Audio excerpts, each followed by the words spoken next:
Selamat pagi, siang maupun malam bagi Pak Farid Effendi sebagai dosen pengampu mata kuliah pemrograman berbasis objek praktikum.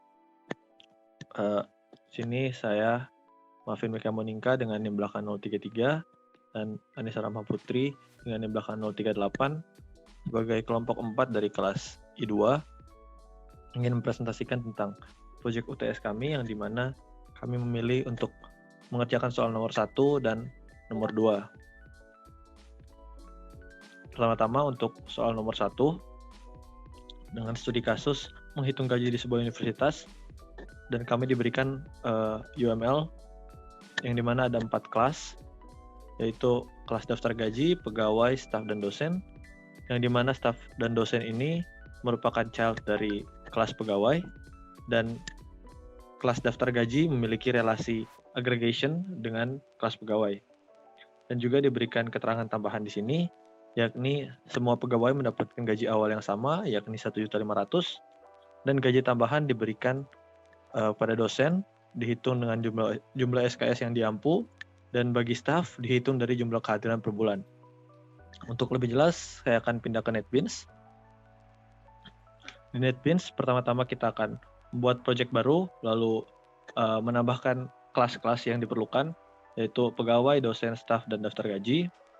Lalu di sini pertama-tama saya akan ke kelas pegawai, yang dimana kita akan membuat 3 atribut sesuai dengan 3 variabel sesuai dengan yang ada di UML, yaitu NIP, nama, dan alamat yang semuanya itu merupakan string. Lalu kita akan buat konstruktor yang akan memasukkan inputan dari user melalui parameter ke dalam variabel instance dari pegawai ini. Lalu kita juga memberikan sebuah function get nama untuk mereturn nama dari pegawai. Untuk kelas pegawai dan juga metode-metodenya di sini kami membuat sebagai public dan bukan private, karena jika kita buat private maka metode-metode tersebut tidak bisa digunakan di kelas lain maupun di main. Maka untuk setiap kelas yang lain juga kami buat seperti demikian, atau kami buat sebagai public untuk setiap metodenya agar dapat digunakan di main maupun di daftar gaji akhir nanti. Lalu selanjutnya untuk kelas dosen yang merupakan child dari pegawai, maka di sini kita buat extends pegawai. Kita membuat 2 variabel, yakni jumlah SKS dan tarif SKS sesuai dengan UML, yang dimana untuk jumlah SKS kami buat defaultnya 5, dan tarif SKS ini kami tentukan sebagai 200.000. Lalu di sini untuk konstruktor dosen kami akan menggunakan konstruktor dari pegawai sebagai super atau parent kelasnya. Lalu selanjutnya kami akan memberikan method set SKS dengan parameter integer SKS untuk memasukkan jumlah SKS yang diampu oleh dosen tersebut. Jika tidak digunakan atau tidak diisi set SKS-nya, maka akan tetap menggunakan nilai default yaitu 5. Lalu selanjutnya untuk get gaji, di sini kami membuat sebuah function get gaji yang dimana sesuai dengan keterangan soal, gaji awal atau gaji pokoknya 1.500.000, lalu akan ditambahkan dengan gaji tambahannya sesuai dengan jumlah SKS dikalikan dengan tarif SKS. Lalu akan di-return hasilnya. Selanjutnya hal yang kurang lebih sama akan kami terapkan pada kelas staff yang merupakan extends juga atau child dari pegawai, dan akan kami berikan 2 variabel, yaitu jumlah kehadiran dengan default 5 dan tarif harian yakni 200.000. Untuk konstruktornya juga menggunakan konstruktor dari parent kelasnya yaitu pegawai. Lalu untuk metodenya yakni set kehadiran untuk men-set jumlah kehadiran dari staff tersebut. Lalu untuk get gaji juga memiliki konsep yang sama dengan dosen, yakni gaji awal 1.500.000 dan akan ditambahkan dengan gaji tambahan, yaitu jumlah kehadiran dikalikan dengan tarifnya. Lalu selanjutnya untuk kelas daftar gaji, di sini kami membuat kelas daftar gaji yang akan memiliki relasi aggregation karena menggunakan instance-instance dari pegawai. Dan di sini kami akan membuat sebuah array pegawai. Lalu kami menamakannya array pegawai, dan untuk konstruktornya kami akan meminta parameter berupa integer yang kami implementasikan sebagai jumlah dari pegawai yang ada di universitas tersebut. Lalu untuk di konstruktor ini kami akan membuat atau menginisialisasi array tersebut sebesar jumlah pegawai yang ada atau yang sudah kita input melalui parameter. Lalu selanjutnya untuk add pegawai, function ini berguna untuk memasukkan pegawai yang merupakan instance dari pegawai ke dalam array pegawai tadi. Sini kami menggunakan while loop dan juga ada count. Nah, di sini count ini berfungsi sebagai indeks dari array pegawai, dan while loop di sini berfungsi untuk mengecek apabila indeks tersebut sudah terisi atau belum. Jika belum terisi, maka akan diisikan dengan pegawai P ini. Lalu selanjutnya untuk method print semua gaji, di sini kami menggunakan for loop untuk setiap instance pegawai yang ada di array pegawai. Dan di sini untuk setiap elemen dari array pegawai ini akan kami cek apabila dia instance dari dosen, maka dia akan memprint jabatan dosen dan jumlah SKS yang diampu serta tambahan per SKS. Jadi kami juga menambahkan untuk semua pegawai ini adalah NIP nama alamat beserta dengan gaji akhirnya atau gaji akumulasinya. Selanjutnya untuk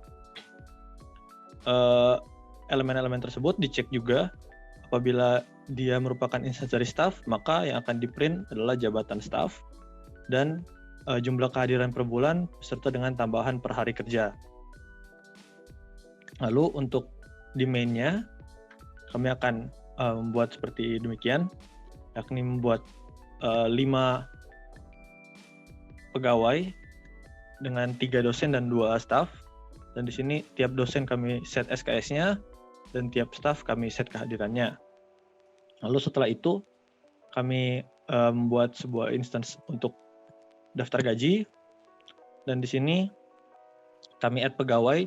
Semua pegawai ini kami add ke dalam daftar gaji. Lalu setelah itu kami memanggil print semua gaji, dan untuk display atau hasil runningnya adalah sebagai berikut. Nah, dapat dilihat di sini untuk NIP 1 yakni Asep alamat Jakarta yang merupakan dosen, dan di sini jumlah SKS yang diampu adalah 12 dan tambahan per SKS-nya 200.000, yang dimana 12 kali 200.000 akan menghasilkan 2.400.000, yang jika ditambahkan dengan gaji awal yakni 1.500.000 maka akan menghasilkan gaji akhir atau gaji akumulasi 3.900.000. Nah, demikian untuk presentasi nomor 1. Untuk soal nomor 2 saya serahkan kepada Putri.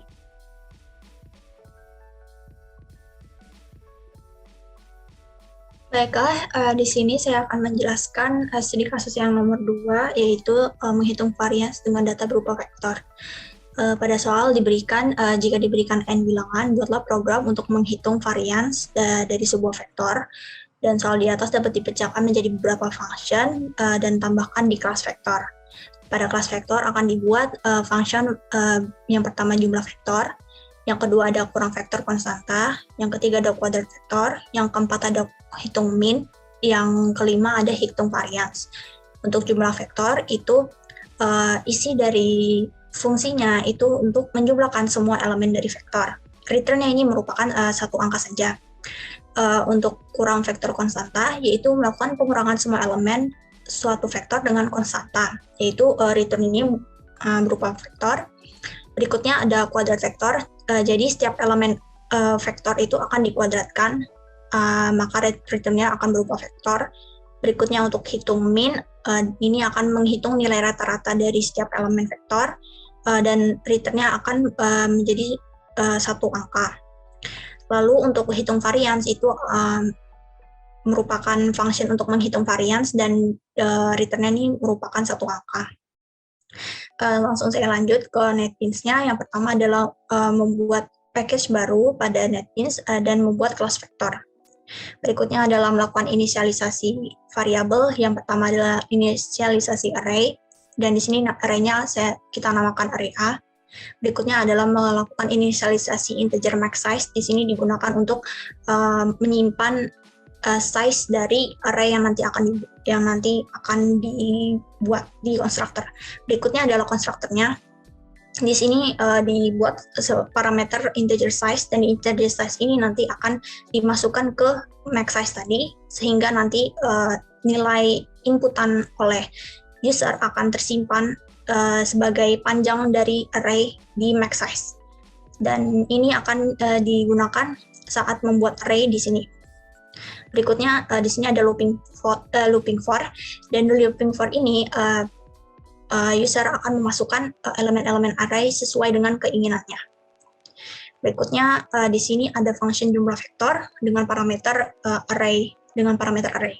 Di sini parameternya akan berguna saat melakukan perhitungan hitung varians yang nanti saya akan jelaskan di bawah, dan di dalam function ini akan dilakukan perhitungan semua elemen dalam vektor yang sudah saya jelaskan, dan akan return sum yang sudah dijumlahkan tadi. Berikutnya ada function kurang vektor konstanta. Di sini mengambil parameter konstanta. Parameter konstanta ini berguna nanti untuk perhitungan dihitung varians tadi. Dan untuk fungsinya ini sendiri akan terjadi pengurangan antara elemen vektor itu sendiri, tiap-tiap elemen vektor, dan konstanta yang nanti akan dilakukan parameter. Yang nanti di sini return-nya akan berupa vektor. Berikutnya ada kuadrat vektor. Di sini setiap elemen vektor ini akan dikuadratkan dengan di sini menggunakan parameter array. Di sini kami membuat array baru juga sama seperti yang atasnya untuk menyimpan nilai-nilai yang sudah dihitung dan di return kembali. Berikutnya ada hitung min. Di sini menghitung nilai rata-rata dari elemen vektor. Dan di sini dibantu dengan mengambil function jumlah vektor di atas tadi, sehingga elemen-elemen yang sudah ditambah tadi akan dimasukkan ke dalam variabel jumlah untuk mempermudah perhitungan. Dan di sini sudah dibuat inisialisasi variabel sum dengan inisialisasi 0. Berikutnya dilakukan perhitungan rata-rata seperti biasanya dengan membagi jumlah dibagi max size. Max size ini merupakan panjang dari array yang tadi sudah diinputkan oleh user dan di return nilainya. Berikutnya baru kita masuk ke dalam hitung varians.